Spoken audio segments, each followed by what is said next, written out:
Okay, next topic, as per the syllabus, as you can see, it is the effective mass in semiconductor. So topic का नाम तो है effective mass in semiconductor, लेकिन सबसे पहले अपन क्या करेंगे, इफेक्टिव मास का फॉर्मूला डिराइव करेंगे, सो दैट आपको एक बेसिक आइडिया लग जाएगा कि इफेक्टिव मास क्या होता है। फिर सेमीकंडक्टर में इफेक्टिव मास का मतलब क्या होता है, उस पर अपन चलेंगे।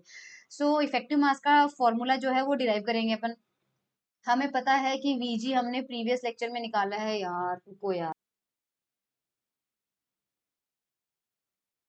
करेक्ट। वीजी का फॉर्मूला हमने निकाला था, वीजी हमारे पास आया था 1/h cross and D epsilon upon D के, ये था। करेक्ट। अगर यहाँ पे दोनों साइड में dt के रेस्पेक्ट में डिफरेंशिएशन करें तो d बाई डी टी इधर लग जाएगा और इधर भी d बाई डी टी आ जाएगा। तो हमें क्या मिल जाएगा, D we ji by d T, और एच क्रॉस ऊपर चला जाएगा तो एच क्रॉस इनवर्स, ऊपर डी टू एप्साइलन, और नीचे डी टी और डी के का इंटरचेंज हो सकता है वेरिएबल, तो डी के और डी टी आ गया। करेक्ट। इसके बाद हम इस टर्म को क्या लिखेंगे यहाँ पे, basically this is nothing but a variable change करेंगे। तो डी टू एप्साइलन जो है वो हमारे पास किसके रेस्पेक्ट में हो रहा है, डी के रेस्पेक्ट में हो रहा है। सो इसे हम ऐसे लिख सकते हैं, डी बाई डी के D epsilon upon D T. सबसे पहले इस टर्म को मैंने ऐसे लिखा। उसके बाद वेरिएबल चेंज करने के लिए क्या किया है, डी बाई डी के, यहाँ पे हमारे पास में क्या आ जाएगा, यस डी, इसको डी बाई डी के रहने देते हैं। अब ब्रैकेट के अंदर वाले टर्म को क्या लिख सकते हैं अपन, डी एप्साइलन बाई डी के और डी के अपॉन डी टी। मैंने क्या किया है, देखो के से ऊपर मल्टीप्लाई कर दिया, के से नीचे कर दिया, ये वेरिएबल चेंज करने का तरीका होता है। सो हमारे पास यहाँ पे क्या आ गया, अब आप इसको और इसको कंबाइन करो, तो इन दोनों को कंबाइन करने से आपको मिलेगा d two epsilon upon D के स्क्वायर, और साथ में क्या आ रहा है, D k by d T, साथ में क्या आ रहा है, डी के अपॉन डी टी। सो ये चीज आपको मिल चुकी है। करेक्ट। तो यहां तक कोई दिक्कत नहीं है। Now we know D k by d T. अब ये जो D k by d T है, इसकी जगह अपन क्या रख सकते हैं, एफ अपॉन एच क्रॉस। क्यों, क्योंकि equation of motion previous topic में हमने देखा था, h cross d k by d t is equals to f था। तो d k by d t की वैल्यू यहाँ से कितनी आ जाएगी, एफ बाई एच क्रॉस। तो इसकी जगह अपन क्या लिख सकते हैं, एफ अपॉन एच क्रॉस। तो ये अपन ने रख दिया एफ अपॉन एच क्रॉस अंदर जाके उसका स्क्वायर हो गया। यहाँ से एफ की वैल्यू निकालेंगे तो जो रिमेनिंग टर्म है उसको एलएचएस में भेज देंगे, तो हमारे पास एफ आ गया। Now dvg by dt, this is the differentiation of velocity with respect to time. It represent acceleration. ये acceleration है और ये force है। तो न्यूटन के सेकंड लॉ से हम जानते हैं F is equals to ma होता है। इसका मतलब रिमेनिंग पार्ट मास को रिप्रेजेंट करेगा, but this mass is called effective mass. So ये जो h cross square upon D two ई अपॉन डी के स्क्वायर है, ये मास होता है, और हम इसे इफेक्टिव मास एम स्टार से रिप्रेजेंट करेंगे। सो एम स्टार हमारे पास क्या हो जाएगा, M star will be equal to H cross square upon D two E upon D के स्क्वायर हो जाएगा। और इसका अगर इन्वर्स कर देते तो हमें एक एक्सप्रेशन मिल जाएगा। सो अगर एग्जाम में आता है कि derive the formula for effective mass, then you have to do this derivation. So effective mass आपको समझ में आ गया। अब हम डायरेक्टली चलते हैं उसके इफेक्टिव मास इन सेमीकंडक्टर पे चलेंगे अपन, है ना। ये रहा इफेक्टिव मास इन सेमीकंडक्टर, क्योंकि हमारे मेन सिलेबस में तो यही दिया हुआ है। अब इसमें हमें क्या करना है, इतनी सारी थ्योरी नहीं करनी है, जो काम काम की चीजें हैं वो मैं आपको बता देती हूँ। In many semiconductors, it has been possible to determine by cyclotron resonance the effective mass of the carriers in conduction band and valence band near the band edge. इस लाइन का कहने का मतलब ये है कि बहुत सारे सेमीकंडक्टर्स में ऐसा पॉसिबल हुआ है कि इफेक्टिव मास को डिटरमाइन करना था। उसको डिटरमाइन करने के लिए साइक्लोट्रॉन रेजोनेंस का यूज किया गया। और साइक्लोट्रॉन फ्रीक्वेंसी हम जानते हैं, बेसिकली साइक्लोट्रॉन रेजोनेंस होता क्या है, कोई चार्ज कैरियर होता है, फॉर एग्जांपल इलेक्ट्रॉन है, उसे अगर मैग्नेटिक फील्ड में रख दिया जाए और वहीं पे मान लीजिए इलेक्ट्रिक फील्ड है और मैग्नेटिक फील्ड है, सो या फिर अगर सिर्फ मैग्नेटिक फील्ड भी है और वो बिल्कुल परपेंडिकुलर नहीं है, तो जो इलेक्ट्रॉन होता है वो हेलिकल पाथ में मूव करता है। करेक्ट। तो करंट कैरियर्स, जहां सेमीकंडक्टर केस में हमारे पास कैरियर दोनों ही होंगे, होल्स भी होंगे और इलेक्ट्रॉन्स भी होंगे, they are accelerated in helical orbit. वो इस तरह का मोशन करने लगते हैं। ये साइक्लोट्रॉन रेजोनेंस में आपने पढ़ा हुआ होगा about the axis of static magnetic field. तो उस कंडीशन में साइक्लोट्रॉन फ्रीक्वेंसी जो है उसका फॉर्मूला हमने डिराइव किया है प्रीवियस सेमेस्टर्स के अंदर। सो ओमेगा हमारे पास सीजीएस गाउशियन यूनिट में ये आता है और एसआई यूनिट में आता है ईबी अपॉन एम। एम की जगह अपन यहाँ पर यूज करेंगे एम स्टार। नॉर्मल मास होता है एम और एम स्टार होता है इफेक्टिव मास। इफेक्टिव मास के बारे में आपने बीएससी में भी पढ़ा है, थोड़ा बहुत इसका बेसिक आइडिया जानने के लिए आप लोग, मेरी प्लेलिस्ट है एक सॉलिड स्टेट फिजिक्स बीएससी करके, उसमें आप इफेक्टिव मास का लेक्चर देखना, इसका डेरिवेशन है। ये नॉर्मल मास नेगेटिव नहीं हो सकता, लेकिन इफेक्टिव मास नेगेटिव भी हो सकता है, पॉजिटिव भी हो सकता है, जीरो भी हो सकता है। इसका प्रूव मैंने बीएससी की प्लेलिस्ट में किया हुआ है, लेकिन यहाँ पे मैं नहीं करूंगी। लेकिन मैं आपको रेफर जरूर करूंगी कि एक बार उस लेक्चर को जरूर देखना, क्योंकि वो ये बताता है कि इफेक्टिव मास जो है वो बैंड के अंदर कहाँ पे पॉजिटिव होता है, कहाँ पे नेगेटिव होता है।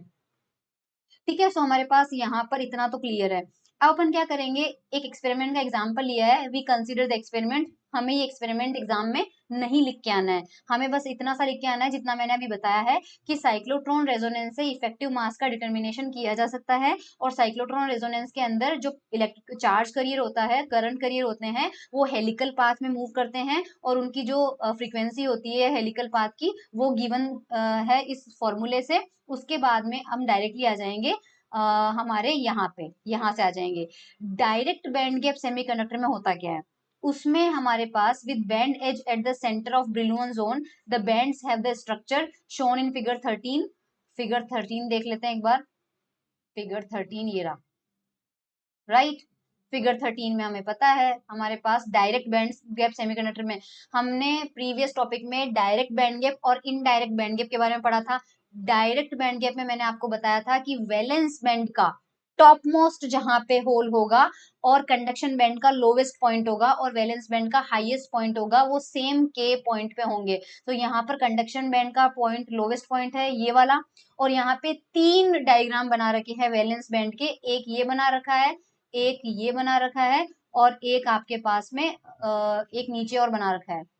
ये तीन बना रखे हैं, मैं बताऊंगी इन तीनों का मतलब क्या है। लेकिन ये तीन है, ये हेवी होल के लिए है, ये लाइट होल के लिए है, और ये स्प्लिट ऑफ होल के लिए है। मैं तीनों का डेफिनेशन बताती हूँ अभी आपको, लेकिन इन तीनों का हमें हाईएस्ट पॉइंट लेना है। सो लाइट होल और हेवी होल का हाईएस्ट पॉइंट तो यहाँ पे है, स्प्लिट ऑफ होल का हाईएस्ट पॉइंट यहाँ पे है। और आप देख सकते हैं कि ये पॉइंट हो चाहे ये पॉइंट हो चाहे ये पॉइंट हो, इनके लिए के वैल्यू क्या है, सेम है, क्योंकि एक्स एक्सिस पे इनकी वैल्यू सेम है। इसका मतलब ये किसकी बात हो रही है, डायरेक्ट बैंड गैप सेमीकंडक्टर की बात हो रही है। सो फिगर 13 आपको क्लियर हो गया। तो फिगर 13 के केस में the conduction band edge is spherical with effective mass, और उस कंडीशन में हमारे पास में एनर्जी कैसे लिखेंगे किसी इलेक्ट्रॉन की, एनर्जी लिखी है Eg plus H cross square के स्क्वायर अपॉन 2me। ये कंडक्शन बैंड में जो इलेक्ट्रॉन है उसकी एनर्जी का फॉर्मूला लिखा है। अब ये कैसे लिखा, तो सपोज करो कि इलेक्ट्रॉन यहाँ पर बैठा हुआ है, इलेक्ट्रॉन कंडक्शन बैंड में यहाँ पे बैठा हुआ है, हम रेफरेंस मान रहे हैं किसको, एक्स एक्सिस को, और रेफरेंस एक तरह से हमारा कहाँ पे है, जो हमारा रेफरेंस एक्सिस है वही हमारे वैलेंस बैंड का हाईएस्ट पॉइंट भी है। तो मैं दो लाइनें बोल रही हूँ, उन दोनों लाइनों का मतलब समझना कि मैं इस इलेक्ट्रॉन की एनर्जी को मेजर करूंगी वैलेंस बैंड के रेफरेंस में, पॉइंट नंबर 1, या मैं इस इलेक्ट्रॉन की एनर्जी को मेजर करूंगी एक्स एक्सिस यानी के एक्सिस के रेफरेंस में। तो दोनों बात एक ही है, क्योंकि वैलेंस बैंड का हाईएस्ट पॉइंट यहाँ है, चाहे आप यहाँ ओरिजिन पे ही हमें वैलेंस बैंड का हाईएस्ट पॉइंट मिल रहा है, तो चाहे आप के एक्सिस के रेफरेंस में लो या वैलेंस बैंड के रेफरेंस में लो, एनर्जी की वैल्यू सेम होगी। तो हमें एनर्जी की वैल्यू निकालनी है। सो एनर्जी यहाँ पर आ रही है इलेक्ट्रॉन की, सो मुझे यहाँ से लेके यहाँ तक की एनर्जी निकालनी है। अब ये कह रहा है कि कंडक्शन बैंड का लोवेस्ट पॉइंट और वैलेंस बैंड का हाईएस्ट पॉइंट, इन दोनों के बीच का जो एनर्जी होती है वो होता है Eg। सो Eg, ये हाइट तो हमारे पास आ गई Eg। अब इसमें हमें ये वाली हाइट ऐड करनी है। अगर इलेक्ट्रॉन कंडक्शन बैंड में होता है तो वो इलेक्ट्रॉन बिल्कुल फ्री इलेक्ट्रॉन की तरह बिहेव करता है, और फ्री इलेक्ट्रॉन के पास में केवल काइनेटिक एनर्जी होती है, और काइनेटिक एनर्जी का फॉर्मूला होता है पी स्क्वायर अपॉन 2m। अगर उसका वेव वेक्टर k है तो h क्रॉस स्क्वायर एंड के स्क्वायर अपॉन 2m, और क्योंकि इलेक्ट्रॉन है तो m। सो ये वैल्यू जो है वो ये आ गई। सो इलेक्ट्रॉन की टोटल एनर्जी कितनी हो गई हमारे पास में, जो कंडक्शन बैंड में है, अगर मैं उसको EC से रिप्रेजेंट करूं तो Eg जो कि यहाँ है, प्लस उसकी खुद की kinetic energy h cross square के स्क्वायर अपॉन 2me। और ये formula let me show you equation number 31 में देख लो। सो ये इजी आ गया, आपको समझ में आ गया। ये तो वही था जो मैंने रेजोनेंस बताया था साइक्लोट्रॉन, इसका इंपॉर्टेंट नहीं है। ये डायग्राम बहुत इंपॉर्टेंट है, यहाँ पे देखो ये डायग्राम आपको बनाना ही पड़ेगा जब भी आपके पास में क्वेश्चन आता है कि एक्सप्लेन इफेक्टिव मास इन सेमीकंडक्टर, तो आपको यहाँ पे ये चीज बतानी पड़ेगी। अब यहाँ पे मैंने कंडक्शन बैंड तो एक ही बनाया है, लेकिन वैलेंस बैंड मैंने यहाँ पे तीन बनाए हैं, और तीनों अलग अलग टाइप के बनाए हैं। तो यहाँ पे हैवी होल क्या है, लाइट होल क्या है, स्प्लिट होल क्या है, और यहाँ पे एक डेल्टा लिखा हुआ है, ये डेल्टा, ये भी क्या है। सबसे पहले इसकी डेफिनेशन समझते हैं, हैवी होल क्या होता है। देखो, हैवी होल जो होता है, हमने देखा कि पार्टिकल के पास में, अब हम नॉर्मल मास की बजाय इफेक्टिव मास की बात करेंगे। इफेक्टिव मास क्या होता है, और इसकी वैल्यू पॉजिटिव नेगेटिव कुछ भी हो सकती है। तो कुछ होल ऐसे होते हैं वैलेंस बैंड में, जिनका इफेक्टिव मास बहुत ज्यादा होता है। तो जिनका इफेक्टिव मास ज्यादा होता है उन्हें हम कहते हैं हैवी होल। और यूजुअली ये वाले जो बैंड होते हैं या हैवी होल जो होते हैं, ये कहाँ पे पाए जाते हैं, ये वैलेंस बैंड के टॉप पे पाए जाते हैं। इसलिए यहाँ पर वैलेंस बैंड का टॉप होगा। तो बिल्कुल वैलेंस बैंड के सबसे ऊपर जो कर्व मिलेगा आपको, वो हैवी होल का कर्व होगा। है ये वैलेंस बैंड ही, लेकिन हैवी होल जो होते हैं ये कहाँ पर सिट करते हैं, कहाँ पर बैठे रहते हैं, ये वैलेंस बैंड के टॉप एज पर बैठे रहते हैं। उसके बाद आता है लाइट होल। लाइट होल आपके पास में वो होता है जिनका इफेक्टिव मास जो होता है वो लो होता है। हैवी मतलब हाई इफेक्टिव मास वाले होल को हम बोलते हैं हैवी होल। तो लाइट का मतलब क्या है, हल्के होंगे। तो जिन जिन होल का मास छोटा होता है, स्मॉल होता है, कम होता है, उन्हें लाइट होल कहते हैं। ये कहाँ पर बैठते हैं, ये हैवी होल के थोड़ा सा नीचे बैठते हैं। मतलब वैलेंस बैंड का जो एज होता है उससे बहुत नीचे, मतलब बहुत ज्यादा नीचे नहीं, मतलब हल्का सा, बिल्कुल हल्का सा डिफरेंस होगा, पता भी नहीं चलेगा। इसलिए सबसे पहला जो कर्व बनता है, सबसे ऊपर जो कर्व बनता है वो हैवी होल का होता है। उसके नीचे जो कर्व बनता है वो आपके पास में लाइट होल का होता है। अगर बात रही इनके कर्वेचर की, सो इनका कर्वेचर जो होता है वो इफेक्टिव मास के फॉर्मूले से डिफाइन होता है। क्योंकि ये हमने देखा था एच क्रॉस स्क्वायर, हमारे पास में ये जो था उसका फॉर्मूला था h cross square and d two epsilon upon D के स्क्वायर। आप जानते हो रेडियस ऑफ कर्वेचर जो होता है वो प्रोपोर्शनल होता है d two y upon d x square के, अगर आपने देखा होगा। तो यहाँ पर वन अपॉन एम स्टार जो देखा था अपन ने, इसके प्रोपोर्शनल है। यानी कि एनर्जी वर्सेस के का डायग्राम जो होगा, एनर्जी वर्सेस के का, जो कि यहाँ पे प्लॉट किया हुआ है, उसके अंदर जो कर्व बनेगा उसका कर्वेचर क्या होगा, डी टू ई अपॉन डी के स्क्वायर। सो लाइट होल के लिए इसकी वैल्यू जो आती है वो ज्यादा आती है, इसलिए कर्वेचर ज्यादा होता है आपके पास में। और हैवी होल के लिए इसकी वैल्यू कम आती है। इसको आप वैसे भी समझ सकते हैं, बताती हूँ एक मिनट। यहाँ पे देखो आप, यहाँ से आपको क्लियरली समझ में आ जाएगा। हैवी होल की बात अपन करते हैं सबसे पहले, ठीक है। तो सबसे पहले इफेक्टिव मास का फॉर्मूला देखो। इफेक्टिव मास का फॉर्मूला ये था, रेडियस ऑफ कर्वेचर का एक फॉर्मूला होता है जिसमें न्यूमरेटर में जो भी आ रहा है मैं अभी उस पर नहीं जा रही हूँ, लेकिन रेडियस ऑफ कर्वेचर आपका d two y upon d x square के इनवर्सली प्रोपोर्शनल होता है। सो इसका मतलब अगर मैं वन बाय आर निकालू, वन बाय आर जो आ रहा है वो d two y upon d x square के डायरेक्टली प्रोपोर्शनल होगा। करेक्ट। अब मैं y बाय एक्स का कोई ग्राफ बनाती हूँ, दो ग्राफ बनाती हूँ, ठीक है, और उनका रेडियस ऑफ कर्वेचर लेते हैं अपन। तो एक कर्व जो है मैंने यहाँ पे बनाया है, सपोज एक कर्व मैं ऐसे बनाती हूँ और एक कर्व मैं ऐसे बनाती हूँ, ये वाला, ठीक है। ये y बाय एक्स का है और ये भी आपके पास y बाय एक्स का है। रेडियस ऑफ कर्वेचर किसका ज्यादा है, आप सोचो रेडियस ऑफ कर्वेचर किसका ज्यादा होगा। अगर जाहिर सी बात है हमारे पास में जिसमें जितना ज्यादा शार्प कर्व आता है उसका तो यहाँ पे देखिए आपको मैं बताती हूँ लार्ज रेडियस ऑफ कर्वेचर किसका मिलता है। अब आप खुद बताना। अ, इसका सेंटर सपोज करो, इसका सेंटर सपोज करो, दो ऐसे बना लो यार, एक बड़ा सर्कल बना लो, एक छोटा सर्कल बना लो। तो इसका रेडियस स्मॉल है, इसका रेडियस लार्ज है। तो अगर इनका छोटा पार्ट बनाए, थोड़ा थोड़ा पार्ट बनाए, तो इसका छोटा पार्ट मतलब इतना सा पार्ट काटना पड़ेगा, जबकि इसका छोटा पार्ट करेंगे तो उसमें कर्व ऐसा होगा। So this is small radius of curvature, ये छोटा रेडियस ऑफ कर्वेचर है, और ये लार्ज रेडियस ऑफ कर्वेचर है। अब इफेक्टिव मास में आओ, हैवी होल की बात अपन करते हैं। हैवी होल के लिए फॉर्मूला हमारे पास वन अपॉन एम स्टार जो होता है वो डायरेक्टली प्रोपोर्शनल है ई वर्सेस के डायग्राम में रेडियस ऑफ कर्वेचर के। करेक्ट। हैवी होल के लिए मास ज्यादा होता है, इफेक्टिव मास। इफेक्टिव मास जितना ज्यादा बड़ा होगा, यानी ये क्वांटिटी बड़ी हो रही है, तो ओवरऑल क्वांटिटी क्या होगी, छोटी होगी, यानी उसका रेडियस ऑफ कर्वेचर क्या होगा, छोटा होगा। रेडियस ऑफ कर्वेचर क्या होगा, छोटा होगा, ठीक है। लो लाइटर होल के लिए बात करेंगे तो इफेक्टिव मास कम होगा, तो रेडियस ऑफ कर्वेचर क्या होगा, ज्यादा होगा। करेक्ट। सो अब हमारे डायग्राम में आ जाओ। अब हमारे पास में हेवी होल का रेडियस ऑफ कर्वेचर देखो हमें क्या मिल रहा है, हेवी होल का रेडियस ऑफ कर्वेचर। रिजल्ट यहाँ पे हम मैंने जो भी बताया बिल्कुल उसका उल्टा आएगा। इसका रीजन बता दूंगी यहाँ पे। हैवी होल में हमें रेडियस ऑफ कर्वेचर कम मिलना चाहिए था, जबकि इसका रेडियस ऑफ कर्वेचर ज्यादा आ रहा है। Why? Because the graph is plotted in negative direction, ये नेगेटिव डायरेक्शन में प्लॉट हो रहा है। इसलिए जो रिजल्ट मैंने अभी आपको न्यूमेरिकली बताया था, उसमें एक अगर माइनस साइन ऐड कर दो तो रिजल्ट बिल्कुल ऑपोजिट हो जाएगा। इसलिए हैवी होल जो है उसका रेडियस ऑफ कर्वेचर हमें नेगेटिव साइड में ज्यादा मिल रहा है, लाइटर होल का जो रेडियस ऑफ कर्वेचर है फिर वो कम हो गया है। और ये कहाँ पे बैठेंगे? बैठेंगे वहीं पे। अब तीसरे टाइप के आते हैं split off hole. Split off hole क्या होते हैं? एक्चुअली जो हैवी होल बैंड है और लाइट होल बैंड है, ये इनके जो बैंड होते हैं उनमें split spin orbit coupling, sorry, spin orbit coupling की वजह से, जो कि आपने एटॉमिक एंड मॉलिक्यूलर फिजिक्स में पढ़ा होगा, स्पिन ऑर्बिट कपलिंग की वजह से जो बैंड होता है वो स्प्लिट हो जाता है। ठीक है, तो ये जो एनर्जी होती है वो स्प्लिटिंग एनर्जी की वजह से आती है, और स्प्लिटिंग एनर्जी की वजह से यहाँ पर हमें अलग से मिलता है। सो स्प्लिट ऑफ होल जो होता है वो स्पिन ऑर्बिट कपलिंग की वजह से एग्जिस्ट करता है।